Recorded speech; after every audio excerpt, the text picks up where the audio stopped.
As we progress through the 2025 F1 season, it seems like the title battle will be between the two McLaren drivers, and of course, mathematically, Franco Colapinto, Jack Doohan, and whoever actually sits in that second Alpine car could still win the championship, so really, it's anyone's game.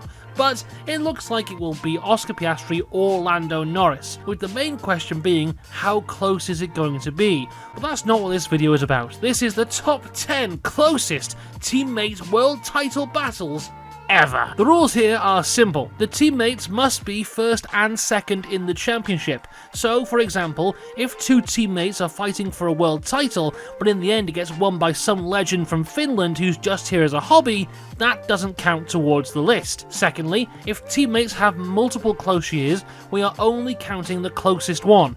So, for example, 2014 Hamilton and Rosberg and 2015 Hamilton and Rosberg aren't on this list, because there is a year for the two of them that was closer. What year could it be? Who's to know? And finally, I have calculated the closeness of the title battles based on the percentage of points the second driver has of the first driver's total, rather than total points between the two drivers, because the point scoring system changes throughout the years, and also the length of seasons have gotten longer.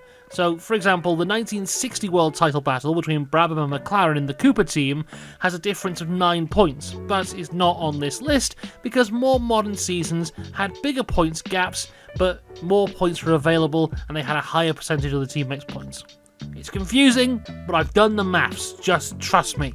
So, let's begin with number 10, Andretti and Peterson, 1978. The Lotus team had their best results in 4 years in the 1977 season, with Mario Andretti leading the way, taking 4 wins. They would bring in Ronnie Peterson alongside him for the 1978 season. Andretti made a dominant start to the year, winning the first race, and Peterson would get his first win of the season at race 3 in South Africa. Lotus would take back-to-back 1-2s at the Belgian and Spanish Grand Prix, with Andretti winning both, which put the Lotus duo in the top 2 positions for the championship. From there, Andretti would only finish half of the next 6 races, but those he would finish in first place. Ultimately though, Ronnie Peterson would pass away after a brutal crash at the Italian Grand Prix. Mario Andretti would fail to score any points in the final 2 races of the year, and after Peterson's death, Andretti would win the title by 13 points.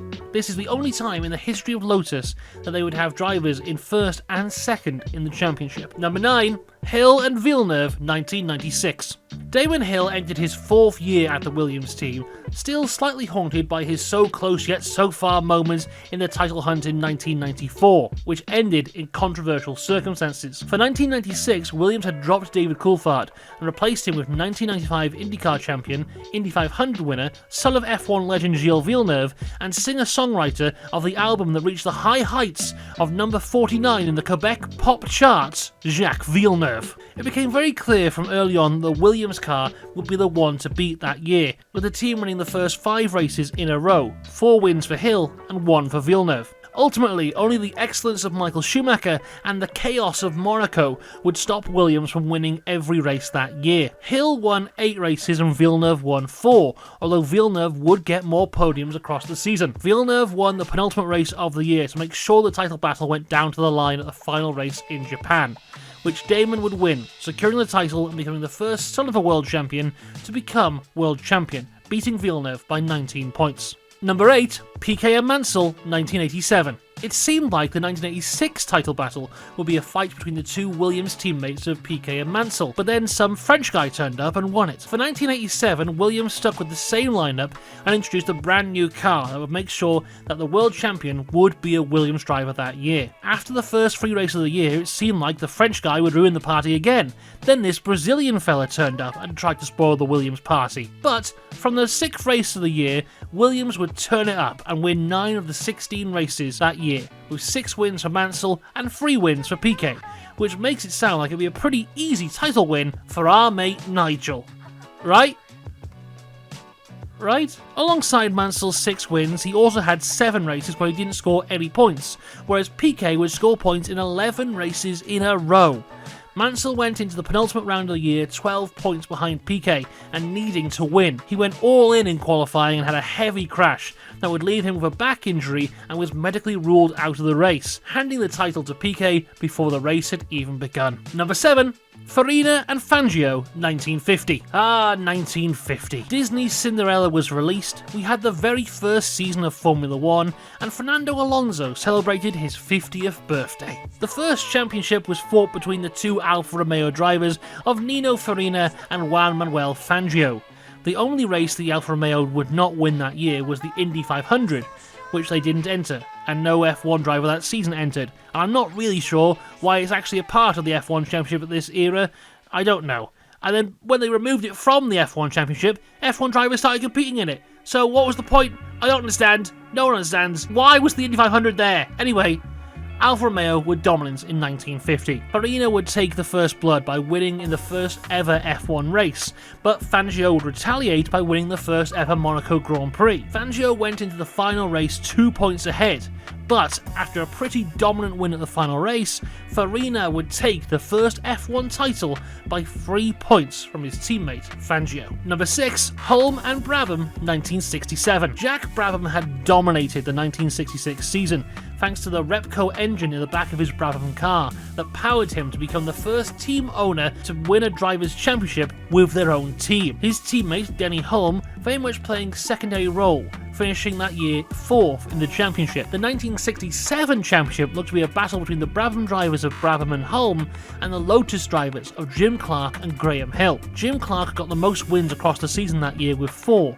but the Lotus car was as reliable as my 2010 Vauxhall Astra, which has tried to kill me on at least 3 occasions. This reliability would destroy any title chances for both Clark and Hill, leaving Brabham and Holm to fight for the title. Holm led Brabham going into the final race, where he would be beaten by Brabham, but it wasn't enough, with Holm securing the title by 5 points from his teammates. Number 5. Scheckter and Villeneuve, 1979. Ferrari finished out the 1970s on a dominant streak, finishing either first or second in the Constructors for 6 seasons in a row, winning the Constructors 4 times in those years. In 1979, Lotus had fallen off massively after their title-winning season, but the rise of teams like Williams and Ligier posed a threat to the Ferrari dominance. Thankfully though for Ferrari, they had the fantastic pairing of Jody Scheckter and Gilles Villeneuve, who are also pretty good if you're playing my personal favourite game, Ferrari driver surname Scrabble,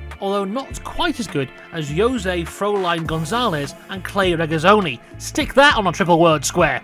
Boom! They would both win 3 races across the season. Scheckter would get 6 podiums and Villeneuve would get 7. Scheckter would win the title at Ferrari's home race at Monza. At that time he was 13 points ahead of Villeneuve, 2 races to go, although across those final 2 races, Villeneuve would close the final gap down to just 4 points. Number 4. Senna and Prost, 1988. Probably the most iconic rivalry in F1 history, and a duo that I seem to mention every time I do a top 10 video. Although, awful answers for my second favourite game, McLaren driver surname Scrabble. It's a much harder game, you see, because there's less drivers with 2 Z's in their surname. Much harder. 1988 is McLaren's most dominant season ever, and was the most dominant season in F1 history until Red Bull changed that in 2023. Prost would get an early upper hand, winning 3 of the first 4 races and taking a 15-point lead. Senna would then make a fantastic comeback, winning 6 of the next 7 races. At the penultimate race of the season, Senna took the championship lead. Prost would dominate the final race of the year, and across the season scored a total of 105 points to Senna's 94, but only your best 11 results counted, so the final results put Prost second with 87 points and Senna as the champion with 90 points, 3 points ahead. Number 3. Hill and Von Trips, 1961. 1961 saw the second Ferrari versus Ferrari teammate battle, Unfortunately, this one would have a tragic end. The two stars of Ferrari at the time were America's Phil Hill and Germany's Wolfgang von Trips. Both drivers would be pioneers for their countries in the world of F1. Von Trips was the first German driver to win a race in F1, and in fact, after him, there would not be another German driver to win more than one race for 32 years. And Phil Hill was the first American driver to win a race in F1 that wasn't the Indy 500. Why was the Indy 500 on the F1 calendar? No one competed in it. Sorry. Back to the point. These two drivers would be the protagonists of the 1961 season. Von Trips would win the second race and Hill would win the third. Going into the penultimate race of that year at Monza, Von Trips led the championship by 4 points from Hill. At the start of the race, Von Trips was involved in a crash that would take his life on the first lap of the race. Hill would go on to win that race. It was the 6th time Hill would score points that season, and only the best 5 results counted toward the championship. With Hill's best 5 results added up, it put him just 1 point ahead of his now deceased teammate. Ferrari would withdraw from the final race of the year as a mark of respect for Von Trips, and Phil Hill was crowned champion by just 1 point. Number 2. Rosberg and Hamilton 2016. Well, we knew that these two would pop up at some point. The Mercedes team dominated much of the 2010s, and from 2014 to 2016, the top 2 of the championship were Lewis Hamilton and Nico Rosberg. Hamilton beat Rosberg by 67 points in 2014 and by 59 points in 2015. But 2016 would be different. Rosberg won the first 4 races of 2016 in a row, and then at the 5th race of the season in Spain, he thought it was someone else's go. So he had a little tap into Lewis Hamilton and allowed a young Max Verstappen to take his first ever race win. After that race, Rosberg led the championship on 100 points, and Hamilton wasn't even in second. Our old friend Kimi Raikkonen was on 61 points, and Hamilton was third on 57 points. 43 points behind Nico Rosberg. From there, Hamilton would properly put his foot down, winning 6 of the next 7 races, taking the championship lead after the Hungarian Grand Prix. The pressure now back on Rosberg, he would win 3 races in a row and take the championship lead back again, going into the Malaysian Grand Prix. Hamilton would lead that race until lap 40 of 56, where his engine would fail.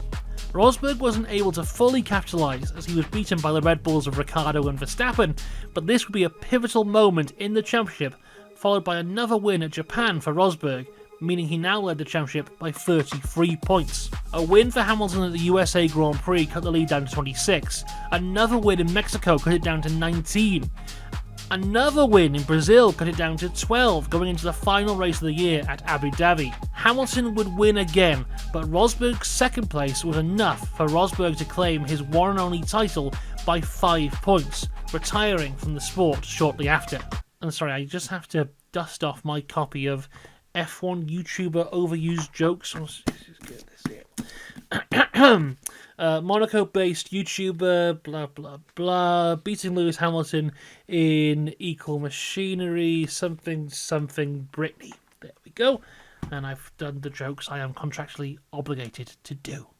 And number 1, Lauda and Prost, 1984. Alain Prost had missed out on the 1983 championship in his Renault to Brabbom's Nelson Piquet by just 2 points. After that season, Prost was publicly critical of the Renault team, and as a result, would be fired, a move he would definitely learn from and never do again. He moved to the McLaren team to partner up with Niki Lauda, who had returned to F1 in 1982, and had won a couple of races that year, but had had an unsuccessful 1983, only scoring 12 points. The McLaren car in 1984 would be a far better car though, and Prost won his very first race with the team. Lauda would then win the second race of the season, Alboreto for Ferrari would win the third race. Then, for the next 3 races, the McLaren boys would take it in turn winning races. Prost won at Imola, Lauda won in France, and then Prost would win in Monaco. Although the Monaco GP would turn out to be the most important race of the year for that championship. The rain was falling heavily, and Lauda would spin out on the 23rd lap. Prost was leading, but a young Ayrton Senna in his rookie year in the Tolman team was closing in on him. Prost would signal to the stewards that the race should be stopped due to the weather, and they agreed. Prost would win, but only half points were given out, so instead of the full 9 points, he got 4.5 points. Across the next 9 races, Lauda and Prost would both win 3 races each, and heading into the final race, Lauda led the championship on 66 points to Prost's 62.5. In the final race of the year, Prost would win, and Lauda had to fight through the field after a poor qualifying saw him start 11th. After 51 of the 70 laps, a Nigel Mansell brake failure saw Lauda promoted to 2nd. He finished 13 seconds behind Prost, but it was enough. Alain Prost ended the year on 71.5 points, and Lauda had 72 points. So Niki Lauda became the world champion for the 3rd and final time by just half a point. So there we go, that is the top 10 closest teammate championship battles we've ever seen in F1 history. Will we see another one across the second half of 2025? Maybe, but never give up on the Colapinto comeback story. The hunt's on, baby!